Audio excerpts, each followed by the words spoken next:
25 years. That's how long the North Texas family has waited to reopen some time capsules that were sealed. Joining us this morning, Diane Cleveland and her father, Max McMillian. Hi there, guys. Hello. Good morning. Happy New Year. Good to Happy see New you. Year. Happy New Year. I started talking with you guys, with Diane, before the holidays even happened, because you had told me about what you guys were going to be doing, and I thought, oh my goodness, I want to know what is in these capsules. Max, was this whole thing your idea? Well, yes, I was trying to come up with a unique gift for them for the year 2000 that would last a while.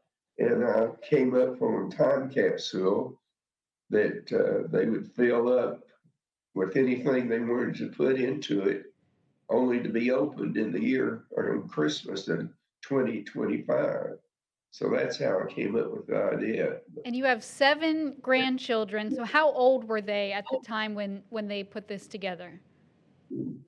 There's nine grandchildren, and oh my goodness, my kids were 8 and 12, Okay. and then a 10-year-old, and then younger. So yeah, they were not very old when this happened. Yeah, 7 grandchildren at the time. I want to stop and pause at this picture right 7 here. at the time. Yes. So Max, that was you and your late wife who passed in 2014. So I know she was such a part of this too. And so I'm guessing this was probably a little bittersweet, but at the same time, way to honor her and her memory and your family as a whole. Were you guys nervous before you started opening these? Like, could you remember at all what was in those?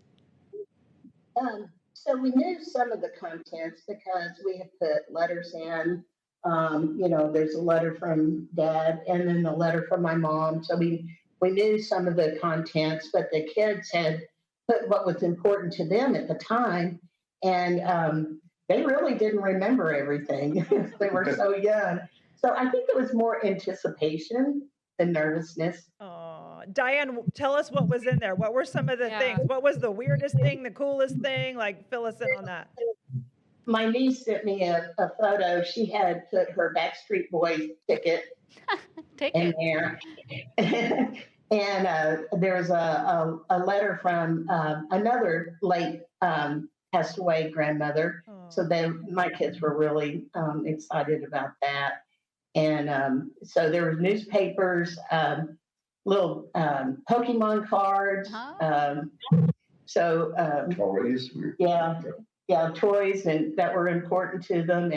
And then you had given them a mint coin set that was the year 2000. Yeah, that's right. Yeah. Oh, wow. We're taking a look at some of the pictures that you sent me, Diane. I'm seeing photos, and there's the Backstreet Boys ticket. I mean, Backstreet's back as well. So, but there's the bracelets. Look at the Archie stuff. Yeah, the little Beanie Baby too. So, so fun to see this. Now, I'm curious. What now? Like, will you do this again? Like, should you keep this family tradition up? My kids actually, and my niece plan to do this for their children. And then you were requested to do something for the great grandkids. Yeah. I wrote a letter to each of the great grandkids of what I remembered from my youth, growing up. And then they'll open that when they graduate from high school. Yes. Wow. Oh, I love that. That's great. Max, what do you think about the time that you got to spend with your family and doing this? Well, when I made the time capsules and got them all sealed up, I really didn't expect to see them open them. But I was fortunate enough to see them, as I'll be 90 this year, which I didn't expect to be, but it was a lot of fun seeing them open the capsules. Soon I'm to be sure. 90. That's awesome. Max and Diane, thank you both so much. This was a sweet story to follow. And I'll go ahead and put a lot of the pictures and stuff so you can see what all was in the capsules. I was talking to my family and was telling them your story, Diane. And I was like, wouldn't this be fun to do? So the kids started trying to come up with Yeah. like, what would they put in that capsule? Because Well, knowing it's sealed up for 25 years was a little difficult for them because they were like, I'd like to put my favorite toy, but not really. Yeah, I want it back. I'm curious where you guys kept it for 25 years. I feel like I would lose lose track of it. I tell you, one granddaughter woke up on the 1st of January and she said, "Oh, great, we're going to open our time capsules." And her mother said, "No, that's Christmas." So, She had to wait all year. Yeah. I do want to mention my dad also wrote a book of his life story that he gave each of the children and grandchildren. And he wrote this in 2012, and it's just his life story. And my dad's been so wonderful about leaving the legacy and letting us get to know him. Maybe there's things that we never knew until he, wrote the book. And I think you did it because you wished your grandfather had done it for you. I know very little about my grandfather and his father.